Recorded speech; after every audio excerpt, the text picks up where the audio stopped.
কোটা আন্দোলন ঘিরে সহিংসতায় দেশ ছেড়েছেন কয়েক ডজন এমপি মন্ত্রী। গত 14 জুলাই দেশের পরিস্থিতি নাজুক দেখে তৎক্ষণাৎ ফ্লাইটের টিকিট কেটে দেশ ছেড়েছেন বেশ কয়েকজন এমপি নেতা মন্ত্রী। নৌকা ডুবে যাচ্ছে, আওয়ামী লীগের পতন হতে যাচ্ছে, আর খুব বেশি সময় আছে বলে মনে হয় না। আপনি পতনের সময় কতগুলো লক্ষণ খুব স্পষ্টভাবে দেখবেন। বর্তমান মন্ত্রী পরিষদের একাধিক মন্ত্রী, চলমান সংসদের অনেক এমপি, বলতে গেলে 2 ডজনেরও বেশি মন্ত্রী এমপি দেশ ছেড়েছে। শিক্ষার্থীদের তুমুল আন্দোলন চলছে, এমন আন্দোলন হয়তো বাংলাদেশের ইতিহাসে হয়নি, এমন গণঅভ্যুত্থানের চেয়েও বেশি আন্দোলন হয়েছে। এই আন্দোলনের সময় ফাঁকে যাকে অনেক আগে থেকেই আওয়ামী লীগের বড় বড় কিছু নেতারা পালিয়ে যাচ্ছে। এই জানা গেল যে প্রায় কয়েক ডজন মন্ত্রী এমপি নাকি এই পর্যন্ত দেশ ছেড়ে চলে গিয়েছে, অর্থাৎ আওয়ামী লীগের নৌকা ডুবে যাওয়ার আশঙ্কা সবচেয়ে বেশি। তো দেখবো কারা কারা পালিয়েছে, এই বিষয়ে কথা বলেছেন ডক্টর জাহিদ। কোটা আন্দোলন ঘিরে সহিংসতায় দেশ ছেড়েছেন কয়েক ডজন এমপি মন্ত্রী। গত 14 জুলাই দেশের পরিস্থিতি নাজুক দেখে তৎক্ষণাৎ ফ্লাইটের টিকিট কেটে দেশ ছেড়েছেন বেশ কয়েকজন এমপি নেতা মন্ত্রী। পাড়ি জমান যুক্তরাষ্ট্র, যুক্তরাজ্য, কানাডা, অস্ট্রেলিয়া, ভারত, থাইল্যান্ড, চীন সহ পৃথিবীর বিভিন্ন দেশে। তবে এমন পরিস্থিতিকে দুর্ভাগ্যজনক বলে মনে করেছেন বিশিষ্টজনেরা। বিস্তারিত থাকছে ডেস্ক রিপোর্টে। কোটা আন্দোলনে সহিংসতা যখন তুঙ্গে, ঠিক তখনই দেশ ছাড়তে দেখা গেছে প্রায় 2 ডজন এমপি মন্ত্রীকে। কেউ যুক্তরাষ্ট্র, কেউ বা কানাডা, কেউ অস্ট্রেলিয়া, কেউ আবার যুক্তরাজ্য, কেউ একা, কেউ আবার সপরিবারে সফর করেছেন। তবে দেশের এমন দুঃসময়ে তাদের বিদেশ যাত্রা নিয়ে নানান মহলে রয়েছে ভিন্ন ভিন্ন প্রতিক্রিয়া। জানা যায়, কোটা আন্দোলন ঘিরে দেশ যখন উত্তাল, ঠিক তখনই গত 15 জুলাই মধ্যরাতে দেশ ছাড়েন সাবেক অর্থমন্ত্রী আ.হ.ম মুস্তফা কামাল। পরিবারের 5 সদস্যকে নিয়ে তিনি রাত 1:40 মিনিটে এমিরেটস এয়ারলাইন্সের একটি ফ্লাইটে লন্ডনের উদ্দেশ্যে ঢাকা ত্যাগ করেন। একদিন পর 16 জুলাই লন্ডন যান ঢাকা 16 আসনের এমপি ইলিয়াস মোল্লা। পরবর্তীতে তিনি দেশে ফিরে আসেন 26 জুলাই। একই দিনে পরিবারের 11 সদস্য নিয়ে কুমিল্লা 11 আসনের এমপি এবং সাবেক রেলমন্ত্রী মুজিবুল হক দুবাই যান। রাত 11টার কিছুক্ষণ আগে একটি ফ্লাইটে তারা ঢাকা ছাড়েন। ইমিগ্রেশন সূত্রে জানা যায়, প্রাথমিক ও গণশিক্ষা মন্ত্রণালয়ের প্রতিমন্ত্রী অধ্যাপক রুমানা আলী 16 জুলাই যান মালয়েশিয়াতে। তার সঙ্গে ছিলেন তার পরিবারের 4 সদস্য। এদিন আরও 2 এমপি বিদেশ যান। তাদের মধ্যে রয়েছেন ময়মনসিংহ 8 আসনের এমপি মাহমুদ হাসান সুমন। তিনি পরিবারের 4 সদস্য নিয়ে গিয়েছেন সিঙ্গাপুরে। অপরজন হলেন কুমিল্লা 8 আসনের এমপি আবু জাফর মোহাম্মদ শফিউদ্দিন। 17 জুলাই অস্ট্রেলিয়ার সিডনিতে যান চট্টগ্রাম 1 আসনের এমপি মাহবুবুর রহমান। এ সময় ঢাকা 5 আসনের আওয়ামী লীগের এমপি মশিউর রহমান মোল্লা সজল ভারত সফরে ছিলেন। সূত্র বলছে, পরিবেশ, বন এবং জলবায়ু পরিবর্তন মন্ত্রী সাবের হোসেন চৌধুরীও আমেরিকা থেকে দেশে ফিরে আসেন 17 জুলাই। রাত 11:22 মিনিটে সাবেক পররাষ্ট্রমন্ত্রী এ.কে আব্দুল মোমেন এমপি ছিলেন আমেরিকায়। তিনি ফিরে আসেন 28 জুলাই। ভোলা 3 আসনের এমপি নুরুন্নবী চৌধুরী শাওন সস্ত্রীক থাইল্যান্ড থেকে দেশে ফিরেছেন গত 26 জুলাই। এছাড়া যশোর 3 আসনের এমপি কাজী নাবিল আহমেদ তার পরিবার সহ ভারত যান 29 জুলাই। নারী সংরক্ষিত আসনের এমপি পারভিন জামান গত 26 জুলাই ব্যাংকক গেছেন। রাত 11:30টায় বাংলাদেশ বিমানের একটি ফ্লাইটে তারা যাত্রা করেন। এছাড়া ফরিদপুর 4 আসনের এমপি মজিবুর রহমান চৌধুরী নিক্সন গত 23 জুলাই ব্যাংকক থেকে দেশে ফিরেছেন। এছাড়া ময়মনসিংহ 3 আসনের এমপি নীলুফার আঞ্জুম লন্ডন থেকে 25 জুলাই ফিরেছেন দেশে। অর্থ প্রতিমন্ত্রী ওয়াসিকা আয়েশা খান কানাডার উদ্দেশ্যে। নৌকা ডুবে যাচ্ছে, আওয়ামী লীগের পতন হতে যাচ্ছে, আর খুব বেশি সময় আছে বলে মনে হয় না। আপনি পতনের সময় কতগুলো লক্ষণ খুব স্পষ্টভাবে দেখবেন। অনেকগুলো লক্ষণ আমি চারপাশে দেখছি। আজ 2টো নিয়ে কথা বলতে চাই। খুব সহসাই আরো অনেকগুলো লক্ষণ আছে, আমি সেগুলো নিয়ে আলাদা আলাদা ভিডিও করব, কারণ ওগুলো আলাদাভাবে আলোচনার দাবি রাখে। খুব কমন একটা বিষয় হয় যখন আপনি আপনার ঘরে আগুন লেগে যায়, নিজ ঘরে আগুন লেগে যায়। আওয়ামী লীগের ঘরে আগুন লেগে গেছে। আমরা অনেকে হয়তো খেয়াল করেছি, 2 দিন আগেই একটা গেট টুগেদারের মতো সভার মতো করেছিলেন জনাব ওবায়দুল কাদের। ওখানে উনি ইনভাইট করেছিলেন ছাত্রলীগের বর্তমান এবং সাবেক সব নেতাদেরকে। উদ্দেশ্য খুব সিম্পল। আমি বহুবার এটা নিয়ে কথা বলেছি যে উনি যে ধরনের কথা বলছেন, যে উদ্দেশ্যে এদেরকে ডাকছেন, যেসব কথা তাদের সামনে বলছেন, এটা গৃহযুদ্ধের উস্কানি দেওয়ার মতো। কিন্তু আওয়ামী লীগের এখন আর কোনো উপায় নাই, তাকে একটা গৃহযুদ্ধ বাঁধিয়ে দিয়ে হলেও সিরিয়ার বাশার আল আসাদের মতো করে হলেও ক্ষমতায় থাকার চেষ্টা করতে হবে, কারণ পুলিশ বিজিবি দিয়ে নির্বিচারে গুলি করে মানুষ মেরে পারা যায় নাই, কারফিউ সহ মিলিটারি লেগেছে। সো তারা এখন চেষ্টা করছেন আগের মতো আবারও আওয়ামী লীগের ছাত্রলীগের লোকজনকে পাড়ায় পাড়ায় বিভিন্ন মহল্লায় মহল্লায় রেখে তাদেরকে দিয়ে মার্সেনারির ভূমিকা পালন করা, আগে যেমন করতো, যদিও টাইম পুরো পাল্টে গেছে। এই দেশের মানুষজন আর ছাত্রলীগ আওয়ামী লীগ পচে টছে না, অলরেডি দেখা হয়ে গেছে। আর বহুবার বলছে আমি যদি ছাত্রলীগ করতাম, যুবলীগ করতাম, আওয়ামী লীগ করতাম, আমি এখন পালিয়ে বাঁচার চেষ্টা করতাম, এটাই স্বাভাবিক। কি দরকার এদেরকে ক্ষমতা রাখা? এদেরকে ইউজ করে আমি আমার কয়েক প্রজন্মের টাকা বানিয়ে ফেলেছি, তাহলে আর কি আসে যায় এদেরকে ক্ষমতায় রাখার?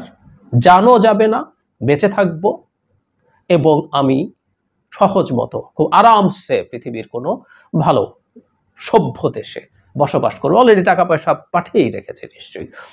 যাই হোক, যারা ওবায়দুল কাদের তাকে ডেকেছিলেন এবং একটা পর্যায়ে তাকে উঠে চলে যেতে হয়েছে। যেটা হয়েছিল আমি একটু পড়ি। নির্ধারিত সময়ের মধ্যে ছাত্রলীগের কয়েকশো সাবেক নেতা দলীয় কার্যালয়ে দোতলায় সম্মেলন কক্ষে উপস্থিত হন। এর মধ্যে সংসদ সদস্য, ছাত্রলীগের সাবেক সভাপতি, সাধারণ সম্পাদক সহ শীর্ষ নেতারা ছিলেন। তাদের সাথে কোনো আলোচনা না করে গণমাধ্যমের সাথে কথা বলা শুরু করে। এতে তাদের মধ্যে তারা ক্ষুব্ধ হয়ে তাদের মধ্যে কথা বলতে থাকে। তারপর একটা পর্যায়ে সাবেক কয়েকজন ছাত্রলীগ নেতা ওবায়দুল কাদেরকে উদ্দেশ্য করে বলতে থাকেন, মতবিনিময় সভায় ডেকে সংবাদ সম্মেলন করছেন কেন? তাহলে আমাদের ডাকলেন কেন? আগে আমাদের কথা শুনবেন, আলোচনা করবেন, তারপর ব্রিফ করবেন। তা না করে সাংবাদিকদের সামনে কথা বলা শুরু করে দিলেন। তারপর একটা পর্যায়ে যেটা হয়, উনি অতীতের অভিজ্ঞতা থেকে তারা আগে আজ করতে পেরেছিলেন যে ওবায়দুল কাদের বক্তৃতা করে চলে যাবেন, যেটা সবসময় হয়। সাবেক ছাত্রনেতারা আরও বলেন, হট্টগোল শুরু হলে প্রথমে ওবায়দুল কাদেরকে বলতে শোনা যায় কে কে, কিন্তু এরপরও হট্টগোল চলতে থাকে। এরপর সংবাদ সম্মেলন অন্যান্য দিনের মতো দীর্ঘ না করে সভাস্থল ত্যাগ করেন ওবায়দুল কাদের। এ সময় পেছনে বসা ছাত্রলীগের সাবেক এক নেতা ভুয়া ভুয়া বলে আওয়াজ করেন। তারপর অনেকেই ভুয়া ভুয়া বলে ওঠেন। তারপরে তিনি তাদের সাথে আলাপ না করে নিজের কক্ষে চলে যান। তাদের সাথে ওই আলাপটাও আর তুলতে পারেন নাই তিনি, কিন্তু ওই যে কি বক্তৃতা করছেন সেটা আমরা মিডিয়ায় শুনেছি। ওই একই রকম সবাইকে জেগে উঠতে হবে, আমরা নাহলে শেষ হয়ে যাব। আবারও ছাত্রলীগের, আওয়ামী লীগের সাবেক নেতা তাদেরকে লেলিয়ে দেওয়ার চেষ্টা, কিন্তু কাজ হয় নাই। এবং শুধু সেটা না, ছাত্রলীগের নেতারা যখন এই জিনিসগুলো করছেন তখন মিডিয়ার উপরও তারা চড়াও হয়েছিলেন। মাথা টাথা ঠিক নাই। সো নিজেদের ঘরের আগুনটা আমরা দেখতে পাচ্ছি। তো অনেক ছাত্রনেতা বলেছেন, অনেক জায়গায় মিডিয়াতে এরকম নিউজ এসছে যে পদপদবীর সময় তাদের কোনো যোগ থাকে না, খেয়াল থাকে না। এখন ক্ষমতা যাচ্ছে, ক্ষমতায় ঝামেলা হচ্ছে, তাই তাদেরকে ডাকা হয়েছে। এবং জনাব ওবায়দুল কাদেরের কথার মধ্যে এটা রিফ্লেকশন ছিল, উনি মান অভিমান ভুলে সবাইকে একসাথে কাজ করতে বলা হচ্ছেন, কারণ বিরাট হুমকি সামনে আছে। ওই যে বললাম, যারা পদটা পায় নাই, যারা যা যা হালুয়া রুটি যতটা চেয়েছিল ততটা পায় নাই, তারা এখন কেন এদেরকে ক্ষমতায় রাখার জন্য চেষ্টা করবে? বা যারা অনেকও পেয়েছে তারাও বা থাকবে কেন? সো আগুন লেগেছে, আগুন লাগছে, আগুন ছড়িয়ে পড়বে, আওয়ামী লীগের নিজেদের মধ্যে ছড়িয়ে পড়বে। এটাই ঘটবে এখন। চাচা আপন প্রাণ বাঁচা, এই একটা স্লোগান আছে না, প্রাণ বলতে আমি পিঠ বাঁচানোর কথা বলছি। আমি বহুবার একটা কথা বলার চেষ্টা করেছি, দেশ স্বাধীন হলে আওয়ামী লীগের যে কোনো লোকজনের উপরে কোনো রকম কোনো শারীরিক হামলা বা যে কোনো কিছুর বিরোধিতা আমি করব, কিন্তু ফিট বাঁচানো, যান বাঁচানো বলতে বিচার ফেস করা থেকে ওদেরকে কেউ ঠেকাতে পারবে না। প্রত্যেককে, এই দেশটাকে যেভাবে যেভাবে ধ্বংস করা হয়েছে, সহি একটা বিচার ব্যবস্থার মাধ্যমে তাদের প্রতি ইনসাফ করা হবে, তাদের প্রাপ্য শাস্তি তাদেরকে দেওয়া হবে, বেশিও না কমও না, তাদের প্রতি ইনসাফ হবে। সো ওই বাচ্চাটাও তো অ্যাটলিস্ট বাঁচার চেষ্টা করবে। কোটি কোটি, কেউ কেউ শত শত কোটি, কেউ কেউ হাজার হাজার কোটি টাকা কামিয়েছেন, তারা একবার দেশে থাকতে হবে কেন? একই সাথে আরেকটা ঘটনাকে মেলাতে চাই। এটা সরকারপন্থী পত্রিকা বাংলাদেশ প্রতিদিন। দেশ ছাড়েন 2 ডজন মন্ত্রী এমপি। কোটা সংস্কার আন্দোলনের সময় যুক্তরাষ্ট্র, যুক্তরাজ্য, Canada, Singapore, Australia, Bharat, Thailand, চীন ও দুবাই পাড়ি জমান সরকারি দলের প্রভাবশালীরা। বিরাট একটা তালিকা আছে এখানে। আমি মনে করি 2 ডজন না, সংখ্যাটা আরো অনেক বেশি হবে। এদের সংখ্যা জানা গেছে, এদের কথা জানা গেছে, সব হিসাব নিকেশ হয়তো পুরোপুরি পাওয়া যাবে। কয়েকটা একটু পড়ি। 15 জুলাই মধ্যরাতে দেশ ছাড়েন সাবেক অর্থমন্ত্রী আহম মুস্তফা কামাল, উনি চলে গিয়েছিলেন। 16 জুলাই লন্ডন গিয়েছিলেন ইলিয়াস মোল্লা এবং 26 তারিখ ফিরেছেন। বুঝতে পারছি আমরা সময়টা কিরকম। একই দিন পরিবারের 11 সদস্য নিয়ে কুমিল্লা 1 আসনের এমপি সাবেক রেলমন্ত্রী মুজিবুল হক দুবাই যান। তারপরে কিছুক্ষণ আগেই প্রাথমিক গণশিক্ষা মন্ত্রণালয়ের প্রতিমন্ত্রী অধ্যাপক রুমানা আলী 16 জুলাই মালয়েশিয়া যান পরিবারের সদস্য সহ। এছাড়াও আরো অনেকে গেছেন, যেমন ময়মনসিংহ 8 আসনের এমপি মাহমুদ হাসান সুমন পরিবারের সদস্য সহ, কুমিল্লা 8 আসনের এমপি আবু জাফর মোহাম্মদ শফিউদ্দিন চীনে গেছেন, 17 জুলাই 1:11 গেছেন চট্টগ্রাম 1 আসনের এমপি হাবিবুর রহমান, ঢাকা 5 আসনের এমপি মশিউর রহমান মোল্লা সজল ভারত সফরে ছিলেন। তারপরে এমিরেটসের ফ্লাইটে ভোলা 4 আসনের এমপি আব্দুল্লাহ আল ইসলাম জ্যাকব দুবাই গেছেন পরিস্থিতি শান্ত হওয়ার পর 27 জুলাই। তারপরে আব্দুল মোমেন ছিলেন আমেরিকাতে, তিনি ফিরে আসেন 28 জুলাই। ভোলা 3 আসনের এমপি নুরুল নবী চৌধুরী 26 জুলাই দেশে ফিরে এসেছেন, এর আগে দেশের বাইরে ছিলেন। এগুলো একটা বিরাট তালিকা। এখানে অন্তত 24 জনের কথা বলেছে, সময় সহ দেয়া, কে কোন দেশে গেছেন সেটা দেয়া হয়েছে। একটা জিনিস আমরা বুঝতে হবে, সেটা হচ্ছে সরকারের ভেতরে কতটুকু কি হচ্ছে। আমরা তো আসলে কতগুলো বাইরের উপসর্গ দেখে, লক্ষণ দেখে বুঝতে পারি, আমরা বুঝতে পারি ভেতরে কি অবস্থা হচ্ছে। কিন্তু যারা এই সরকারের সাথে বিভিন্ন জায়গায় নেতা আছেন, এমপি আছেন, মন্ত্রী আছেন, তারা এই ভেতরের পরিস্থিতি আরো অনেক ভালো বুঝতে পারেন। সুতরাং তারা যখন পালিয়ে বাঁচার চেষ্টা করেন, দূরে থেকে হাওয়া বোঝেন, তারপরে যখন সব শান্ত হয়, তারপর যখন দেশে ফিরে আসেন, তখন আমরা বুঝতে পারি খুব ক্লিয়ারলি সিরিয়াস গড়বড় হয়েছে। এবং আমি আবারও বলছি, অনেক উদাহরণ আছে, এমনকি প্রধানমন্ত্রী নিজে যেভাবে আচরণ করছেন, যা বিহেভ করছেন, সেগুলো আমাদেরকে ক্লিয়ারলি ইন্ডিকেশন দেয় সরকারের খুবই খারাপ পরিস্থিতি এখন তাদের অভ্যন্তরে আছে। আমরা একটা কথা বলতে পারি, আমি বহুদিন বলেছি, এই অন্তত ক্র্যাকডাউন যখন আপাত দৃষ্টিতে শান্ত হয়েছে, তারপরও আমরা দেখব কোনো কিছুর আর ভয়, কোনো কিছু ধার ধারছে না। বিশেষ করে রোড টু জাস্টিস যে প্রোগ্রামটা ছিল, সারা দেশে সকল বাধার পরও নেমে এসছে, অথচ দগদগে জাজ্জল্যমান স্মৃতি আছে, গুলি করে যে কোনো সময় মারা যেতে পারে, আহত হতে পারে, অন্ধ হয়ে যেতে পারে, কিন্তু নেমেছে, কেউ কোনো কিছু কেয়ার করেনি। এবং সারা দেশ এখন একত্র হয়ে যাচ্ছে, শিক্ষক, আইনজীবী, শিল্পী, অভিনেত্রী, কলাকুশলী, ডিরেক্টরস, সব সেক্টরে সব রকম লোকজন এখন একত্র হচ্ছে। এটা একটা ক্লিয়ার ইন্ডিকেশন দেয় মানুষের যে কম্বাইন্ড উইজডম, সেই জিনিসটা বলছে এদের দিন আসলে আর নাই। এবং যখন এই ঘটনাগুলো ঘটছে, সরকারের দিক থেকে আমরা আচরণ দেখতে পাচ্ছি। এটা শুধু দেশের অভ্যন্তরের কথা শুধু না, দেশের বাইরে থেকেও নানা রকম চাপ তৈরি হয়েছে সরকারের বিভিন্ন দিক থেকে। শুধু স্টেটমেন্ট বলে একসময় তুড়ি মেরে উড়িয়ে দেওয়ার চেষ্টা ছিল, সেই জায়গাগুলো সব পাল্টে গেছে। এখন এটাকে আরো খুব বড় স্কেলে সবকিছু হয়ে দাঁড়াচ্ছে এবং আমরা উল্টো পাল্টা কাজ দেখছি প্রচুর সরকারের দিক থেকে। সুতরাং আমরা বলতে পারি আমরা আরো মিলিয়ে নিতে পারবো, আরো মেলাবো, সরকারের দিন শেষ হয়ে গেছে। আওয়ামী লীগ আর খুব বেশি দিন আসলে ক্ষমতায় নাই। কারণ আমরা আজকেও একটা প্রোগ্রাম আছে জানি, সেই প্রোগ্রামটাতেও আমরা সিরিয়াসলি বিশ্বাস করতে চাই, ছুটির দিন নামাজের পর প্রোগ্রাম, আমরা বিশ্বাস করব, আমরা দেখব, আমরা নিশ্চিতভাবে মিলিয়ে নিতে পারবো। আজও বহু মানুষ রাস্তায় নেমেছে, তারা তাদের মতো করে তাদের কর্মসূচি পালন করছে এবং প্রতিটা ক্ষেত্রে সরকারের পরাজয় নতুন করে ত্বরান্বিত হবে, এতে কোনো রকম কোনো সন্দেহ নাই। খুব অল্প সময় দূরে আছি আমরা একটা সত্যিকার স্বাধীন ইনসাফের বাংলাদেশ থেকে। আসসালামু আলাইকুম। শ্রীলঙ্কার মতোই কি দেশের মন্ত্রী এমপিদের অনেকে একে একে দেশ ছাড়ছেন?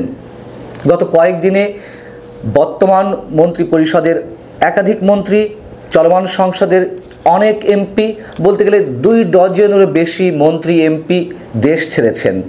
এবং এর মধ্যে যদিও সাবেক মন্ত্রী বা সাবেক এমপিদেরও কেউ রয়েছেন। আর কেন শ্রীলঙ্কার মতো বললাম, নিশ্চয়ই আপনারা লক্ষ্য করেছেন যে গত কয়েকদিনে দেশের যে চলমান ছাত্র আন্দোলন এবং তাকে কেন্দ্র করে যে সহিংসতা, এই বিষয়টিকে কেন্দ্র করে আমাদের প্রধানমন্ত্রীও মন্তব্য করলেন শ্রীলঙ্কার মতন নাকি বাংলাদেশে অভ্যুত্থানের ষড়যন্ত্র চলছিল। অভ্যুত্থান কোন পর্যায়ে হয়, কী জন্য হয়, অভ্যুত্থানটা নেগেটিভ অর্থ নেব নাকি পজিটিভ অর্থে নেব, সামরিক অভ্যুত্থান বা গণ অভ্যুত্থান, নিশ্চয়ই এর মধ্যে তো অনেক পার্থক্য আছে। এ বিষয়ে আমি আগে কথা বলেছি।